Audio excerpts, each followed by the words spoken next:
to another episode of Real Talk, Real Stories. My name is Advita Patel, and I am one of the co-founders of the Asian Comms Network. And every week we tune in with a wonderful guest who shares with us their career journey, things that they're finding interesting, and just general stuff that will hopefully help you to get to know them a bit better. And today I am joined by the wonderful Tasneem, who is our ACN community member. Welcome, Tasneem. How are you? Thanks, Advita. I'm good, thank you. Good. If you're watching us on replay or watching us live, then feel free to pop your questions into the comment box. And if you're watching us right now, then let us know where you're tuning in from and where you're tuning in from and your name, obviously. So Tasneem, please do share with our wonderful viewers a little bit about yourself.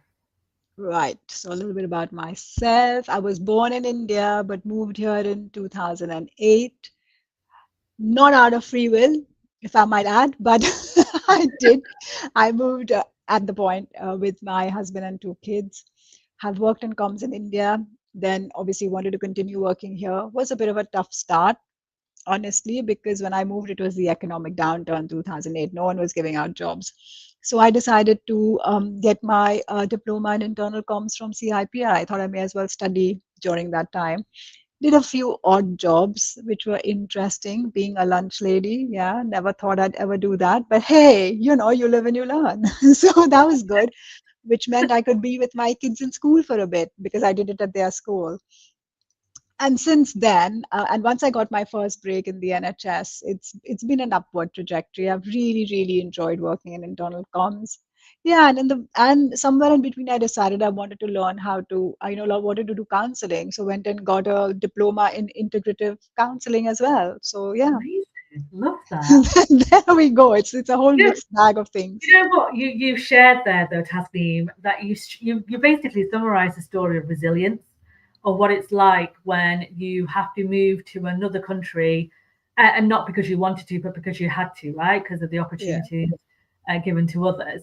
But you just quite clearly identified there some of the challenges facing people who, I mean, the odds were against you when you came in 2008, right? Because as you pretty quite much. clearly said, there was the economic Yeah, downturn, people weren't getting hired. But then on top of all of that, you had to face the adversity of being somebody who didn't have an English sounding name, right? Who didn't have a British accent, yeah, where stereotypes and assumptions were made quite quickly, even before you'd said anything more than hello, right? In that set, and even from so, when we speak about the name bias that we face in applying for roles on this side of the world. If your name doesn't have an English sounding name, then the likelihood of your application being rejected is much higher than yeah. a name that's more anglicized, right? And we know that, which is why a lot of my Asian friends actually changed their names to sound more English, because they realized that the opportunities that they were given were so far away from Yeah.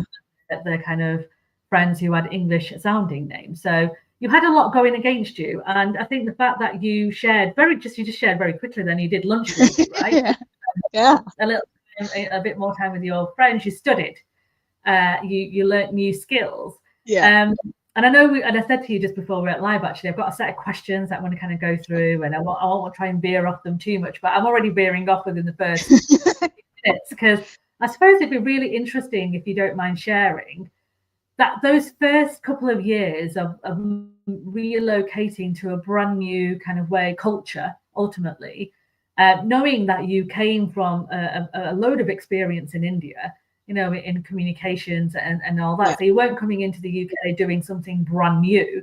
It was yeah. literally the experience and the qualifications that you took from India here, but yet still found, you said you did a few odd jobs and it was still a bit of a struggle. But how Yeah. did you kind of, I suppose, break through? What tips and advice would you give to individuals who are still in that space that you were in 2008, where they just can't seem to get the break or catch a break? What were the top things that you did that I think helped you? I think what helped me was that I did have something to go to. So, like, even if it was lunch lady, that's fine. But then what happened was in the school, they asked me to support a kid with special needs. And I said, I have no experience doing that. And they said, we'll back you, we'll support you. So, even there, it moved on to doing something different. Yeah. But at the same time, I knew this wasn't what I wanted to do. I was not cut out to work with children full time. That's literally Yeah. not me. Sometimes you But know, sometimes yeah. and I know I love working in comms, right? So I said, okay, my challenges were that I didn't have a UK education, so they didn't understand my degrees from back home, and I Yeah. didn't have UK work experience. So I thought I could at least correct one of those things, which was get a UK qualification, is which is what I did. And when I was looking for a job at that time, I kept getting told that headhunters couldn't put my CV through because they had to tick their boxes on certain criteria, and I just wasn't meeting that. So the advice I got was a hiring manager would have to see my CV. And that's exactly what happened with my first role. The hiring manager saw my CV. So once I got to know her better, I asked her, why did you pick me? I was just having such a hard time getting through. And she said, you were the only one who had actual experience. It didn't matter to me which country you had it in, but the other CVs just didn't add up. And she's saying, I know I made the right choice. So yeah, that felt really good. Yeah. I mean, that's amazing, isn't it? Having a hiring manager who understands inclusive Yeah. recruitment Yeah. practices, it makes a big difference. I've spoken to, people have been very vulnerable and open with me about the lessons that they've learned since educating themselves about recruitment. And a friend once told me that she never hired if the name was difficult to pronounce. And she said, Whoa. I just never wanted to like embarrass myself in front of them, so I just didn't go there. And I was like, what? And this is somebody that who is who is a great friend, and Yeah. even her to admit that vulnerably that she just didn't hire, and she obviously doesn't do that anymore and has learned a lesson and stuff. But there are people who haven't educated themselves, Yeah. who are still, either inadvertent bias has led them to, as you said, the qualifications don't make sense in the UK, so I don't know what I'm looking for, so I'm just going to ignore it, Yeah. or I don't know what that she isn't ticking the Yeah. boxes Yeah. in what a Eurocentric mindset might tick a box in. Yeah. So fascinating, and like you just said, it's about catching a break by that one hiring manager who gets it. But what you did yourself was look at actually where are the gaps, what I'm being told are the gaps, Yeah. and you invested in the PR Academy Yeah. internal comms diploma, which is great because you could do that, which is fantastic. When you came over to the UK and you were doing all this work, who were your kind of, I suppose, inspiration to help you get through this period that you're going through? Was there anyone that you were following or kind of connecting with and thought, they I get them, I understand them, in terms of from a South Asian or East Asian Yeah. perspective? To be honest, no one. I was just like muddling through. Yeah, All I knew was that I had to stick it out and something would happen. So what I did was I did a few different things. I do, the one thing I did was I joined the gym, which yeah, was very important for my mental and physical well-being. And then I had the kids at that time. So I did have few different things going on that I was focused on as well. But I also didn't give up on my job hunt. The number of rejections that came through, I forget how many, but I just kept at it. I was like, something is going to give at some point. So I think it's just believing in yourself that something is going to happen. It'll happen, you know. yeah, It was just yeah, that really at that point, I don't think I had any.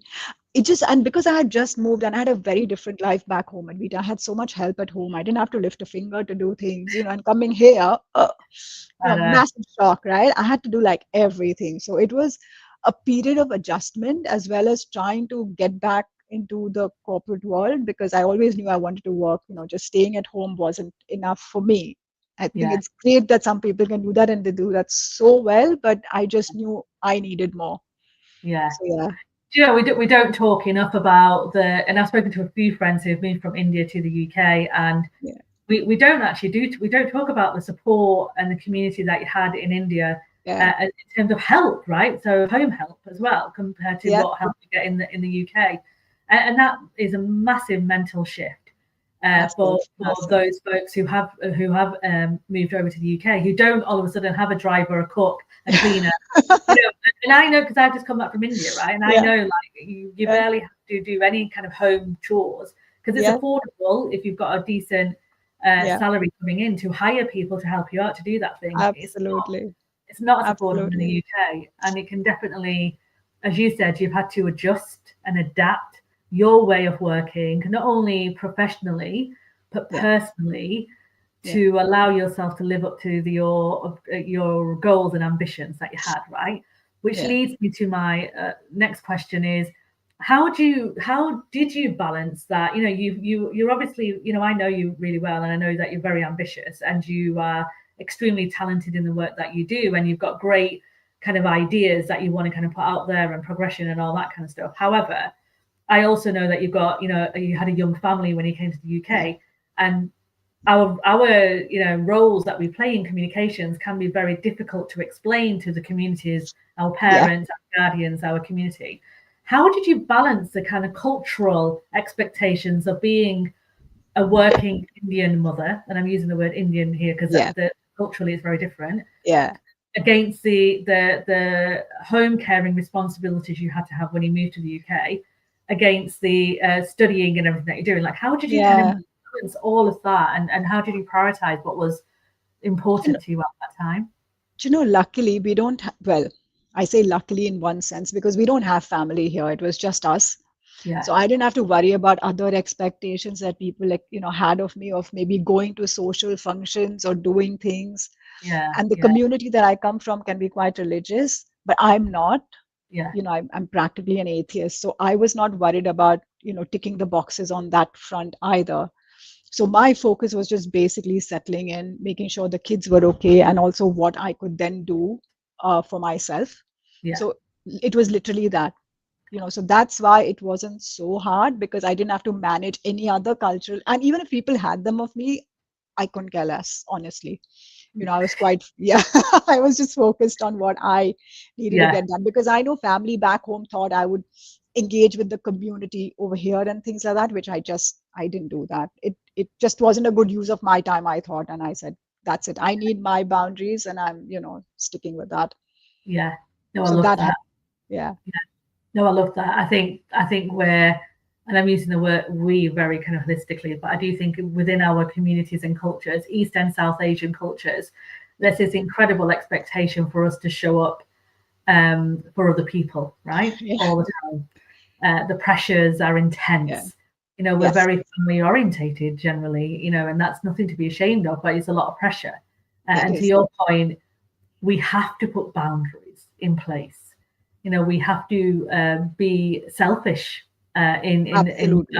our own ambitions and what we want to do, right? And we have to protect and prioritize our well-being. So you joining the gym and making sure that you have Yeah, that space for you is yeah, incredibly important. I speak to so many folks who don't have that time for themselves and then yeah, feel really guilty for taking that time. So number one piece of, you know, the first bit of advice based on your experience as well is definitely look at the boundary setting that you've got in place right now and look at where your energy is being consumed and adjust and adapt the best way you can to make sure that you are not stretching yourself too thin in this. totally.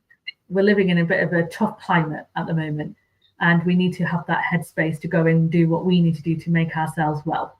So that's what I would Absolutely. say. So thank you for sharing that, Tasneem, because I think it's important, and I think it's almost hearing it from somebody else is almost that permission. Is that it's Yeah. okay, No, and in fact, and I used to be nothing's going to told, break like, you.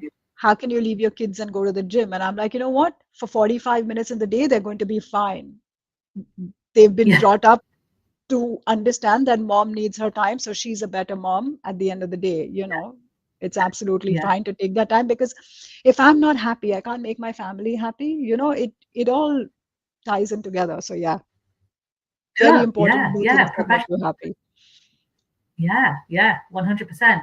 When you're, you know, you've spoken obviously briefly about some of the tough moments you've had, but what was your kind of toughest moment here, and what did you do to kind of we spoke a little bit about, but what did you do to kind of get yourself out of that mindset? You didn't go to the gym, you put priorities and boundaries in place, but was there anything like a standout bit of advice you can share to anybody who's going through a tough moment right now?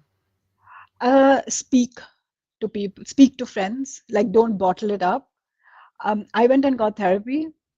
I just needed to talk about a few things that were going on in my life. And I just, and the thing is, you can speak to friends up to a point. And Yeah. although I'm lucky to have friends who don't judge me or anything like that, but, it's also a drain on their time as well, right? And sometimes you just need a professional. So that's Yeah. what I did. I did Yeah. that. I went and spoke to someone, and that really helped. So yeah, Love that. that was, We don't talk about therapy at all in our culture yeah, generally. Mental health is not a topic. I don't think. I think it's getting better with generations that are coming now. yeah, But I think previously it just wasn't a topic you talk about. If you're having, when you weren't yeah, feeling right or feeling well or feeling a bit low, the feedback or the advice was, oh, just go and get some fresh air, yeah, or maybe you stayed up late last night watching that TV program. yeah, Maybe you should stop going out at the weekends. yeah, Maybe you should, yeah, that's the kind of advice we were often given, and mental health was never given the kudos that it probably is given today in terms of the impact it has. And the yeah, fact that you went off and got yourself a therapist is incredible, because there are so many people who wouldn't do that, mainly because, well, a few reasons, but shame is one of them. Not being able to even consider it because it's just something that people just don't talk about. yeah, yeah, And also, like to your point, oh, I've got my friends. I can talk to my friends. yeah, I don't need a therapist. yeah, But having that safe space to talk to somebody who's yeah, just there for you, right, yes, yeah, is incredibly important. So yeah, yes, I advocate and yeah. recognize that. And with friends, what happens, if you're having a challenging time on something, and there are two sides to that coin, they tend to take your side. You don't get that objectivity, obviously, because they want to back you. And sometimes you need someone to hold up the mirror to you and say, have Yeah, you considered that? So that's where therapy, is really useful. yeah, yeah. So No, yeah, you're I would, right. Yeah, like yeah. People, that's the role of a therapist, a coach, a mentor, right? Is to yeah, hold you accountable, to ask you absolutely. those kind of curious questions about why you made the decisions that you made. Yeah, Friends just want to support you; they want to have your back. exactly. Yeah, They don't often want to challenge you. We kind of, that's the whole point of friends, right? You want to be absolutely. heard, and you want their Yeah, support. Um, yeah, I love that. And I think, if you are, again, to your point, Tasneem, if you are watching this and you're like, I'm just not feeling myself, and I don't have the kind of capacity to deal with it on my own or with my friends, do please reach out to a counselor, to a therapist, to a coach, depending on what your situation is. There's absolutely no shame in it whatsoever. And if you want to talk about that confidentially, then please DM us. I know you're also, you've got your counselling qualifications as well, Tasneem. So DM us, and we can yeah, direct you to the right resources and places as well. yeah. Um, when was the first time that you did see someone like you in leadership, and what impact did it have on you? I think I think it's potentially you on LinkedIn. Oh, Yeah, that's yeah, literally. Because, where I've worked, yeah, I haven't seen too many Asian women in leadership in comms. So when I worked in the NHS, there was some on the service side of it, actually working within hospitals or community centers and things, but no one in comms really. I think you're yeah. pretty much the first, yeah. Oh, And it was inspiring. I was like, wow, oh, thank yay. you.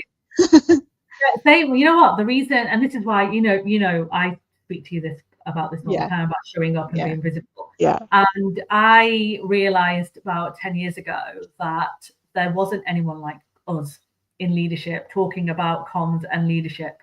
I actually was really lucky because I knew Priya Bates, who hmm, I wrote my book with, right? Our yeah, book, The Building Cultural yeah, Inclusivity. And I followed Priya. So she was one of the right, first Asian women in leadership in comms that I connected with on LinkedIn. And I really admired her from afar. She's based in Toronto. And then I met her in person when I went to Vancouver for a conference. And there's just something about connecting with somebody who gets it, mm, and it's this kind of feeling that you're not alone. yes, And as much as I love and adore my community and my friends, seeing a fellow South Asian woman in leadership yeah, talking about some of the challenges that we come across that other people may not understand is quite powerful and empowering. So that she, you know, following her and seeing her journey and then connecting with her, and we've become really good friends and business partners. And me now, my role, I truly believe, is encouraging people like yourself and others in our community to show up as well.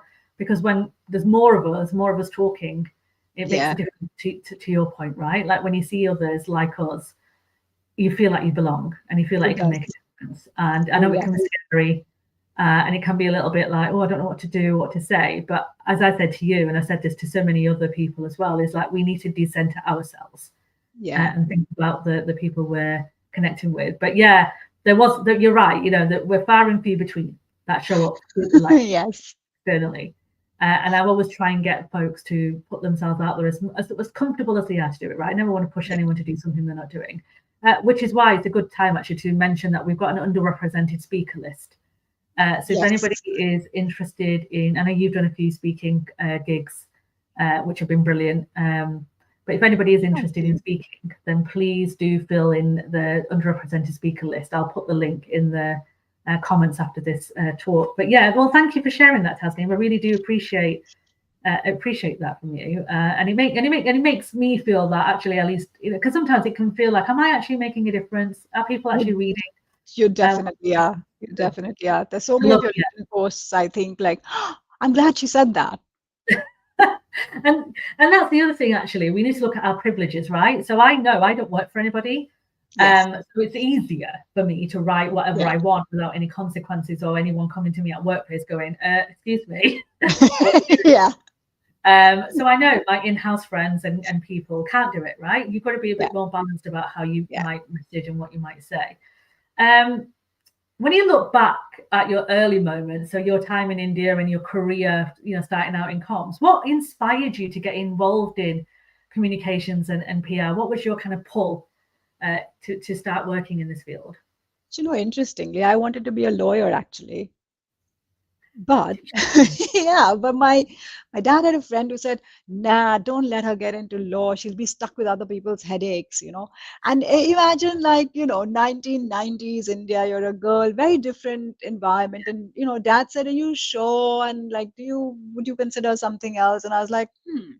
And I liked hospitality. So what I did was I pivoted. I joined the Taj Group of hotels as a graduate trainee. So did like a whole stint there, I think, which was fabulous, which was great. And I realized I like working with people and things like that. And my next role was with, India's premier quality consultant. So I joined actually to look after their events and their external magazine, but then I just started an internal newsletter for us.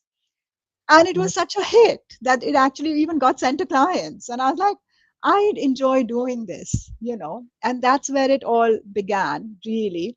But I had actually even got a qualification in India after my graduation. I did a mass comm and PR qualification and worked for a PR agency Yeah, in India. And I realized, I'm not quite sure I enjoy this part of comms as much. I'm sure there must be other things that I can do. yeah, And when the world of internal comms opened up to me, more so when I came here, I think at that point in India, internal comms wasn't such a big thing. yeah. And so when I came here, and I was like, yes, this is my space, you know, kind of I can do good here, kind of thing. Yeah. Love So that. You that's know the what made draw, me and laugh? I've enjoyed it. I love that. You know what made me laugh then when you said your dad said to you, "Are you sure you want to get into a profession where you're having everybody else's problems on your shoulder?"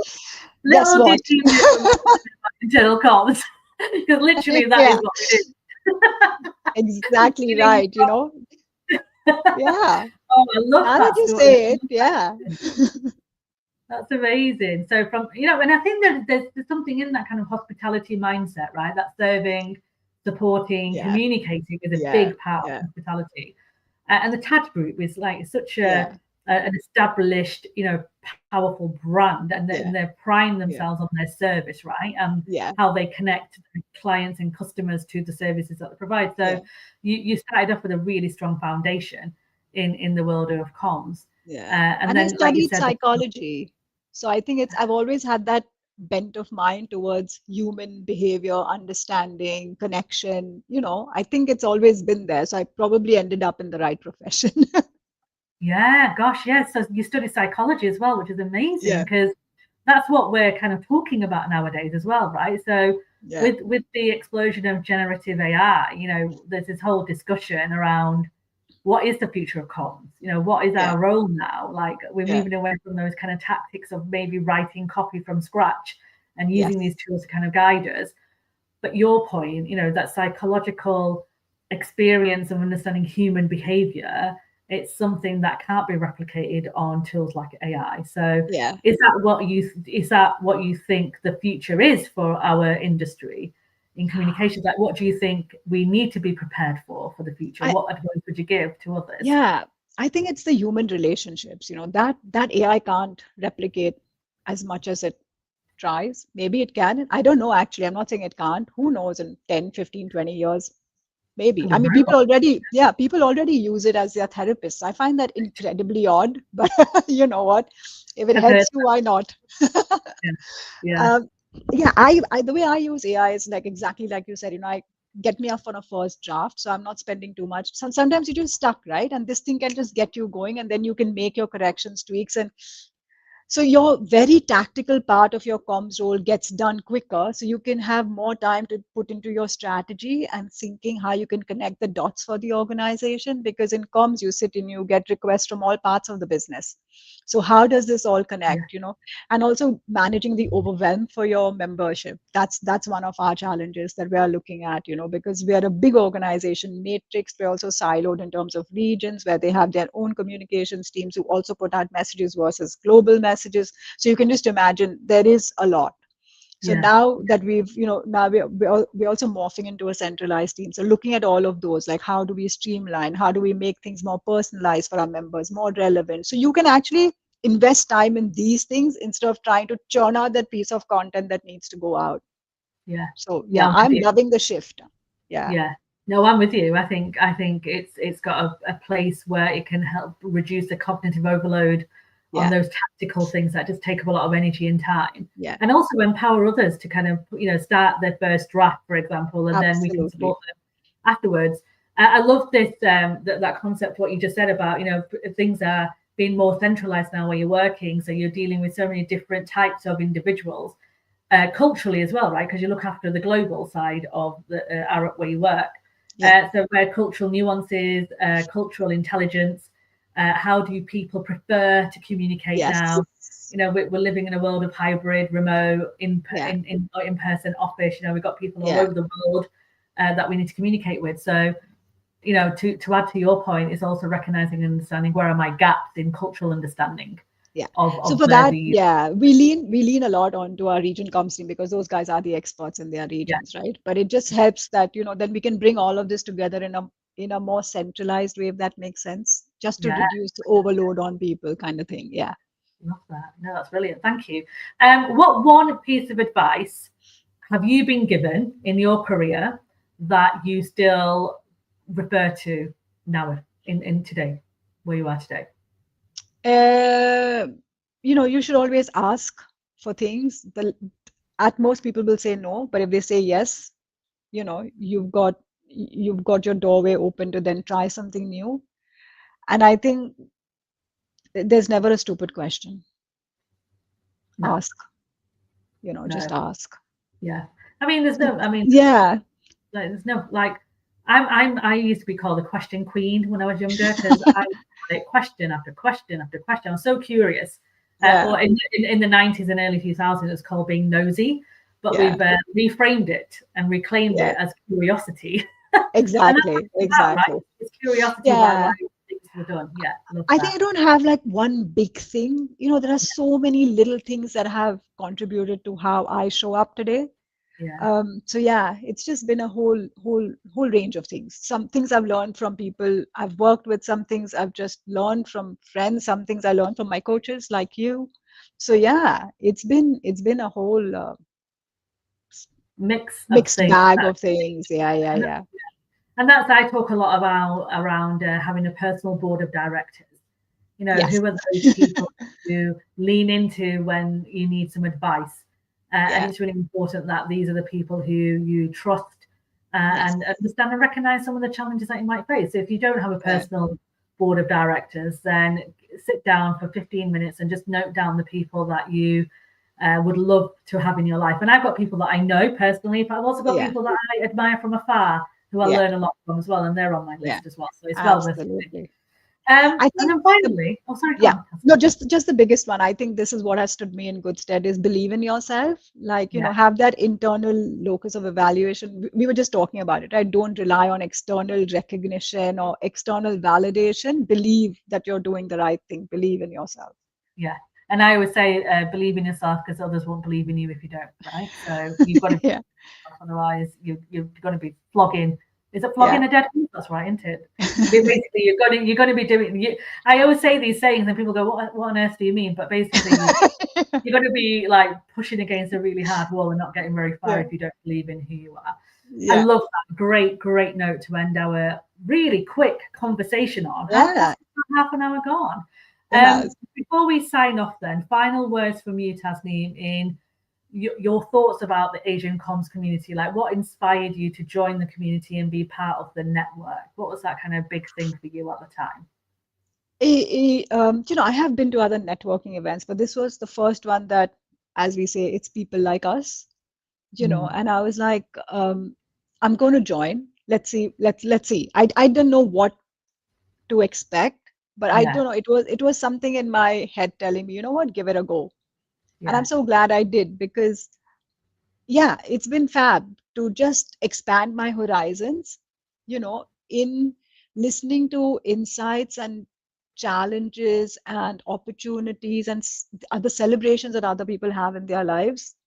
Who are from, Southeast Asia and not white.